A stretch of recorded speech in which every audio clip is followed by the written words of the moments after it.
Алматы облысында мемлекет пен жеке меншік серіктестігі артып келеді. Соған мысал Жамбыл ауданы Сұраншы Батыр ауылында ашылған спорт кешені. Тәуелсіздік күні қарсаңында ауыл тұрғындары үшін тамаша тартуды Қазтрансгаз компаниясы жасады. Енді ауыл халқы заманауи спорт кешенінде шынығып спортпен шұғылданбақ. Ынтымағы жарасқан Сұраншы Батыр атындағы ауылда 2000-ға жуық халық тұрады. Шағын ауылдың жастары күрес түрлерінен облыстық республикалық жарыстарда топ жарып жүр. Ауылдың әлеуметтік жағдайын жақсартуға бизнестің жауапкершілігі де жәрдемдесті.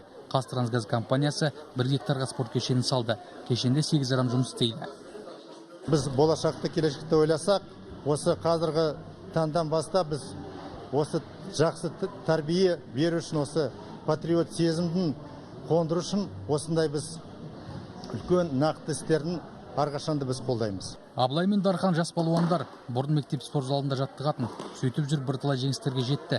Жалпы Сұраншы Батыр ауылында қазақ күресі мен дзюдодан облыс және республика чемпионы атанған 37 оқушы бар. Олар жаңа спорт кешені ашылғанына дән риза. Ағайымыздың арқасында кішкентай залда жасап жүріп, талай жетістіктерге жетістік. Республикаларда финалист болдық, призер болдық. Өте керемет салынған. Қандай үлкен бұндай спорт залы ешқандай ауылда жоқ деп өз басым ойлаймын. Біздің бала кезімізде мынау жай тақыр жер болатын. Міне бүгін керемет ғимарат пайдалануға берілді. Біздің ауылдан әлде осы Сұраншы Батыр ауылынан талай әлем олимпиада чемпиондары шығады деген үлкен үмітіміз бар. Спорт кешенінде шахмат пен дойбы, күрес түрлері мен таэквондо үйірмелері ашылған. Мұнда дене шынықтыруға қажетті арнайы жаттығу жабдықтары орнатылған.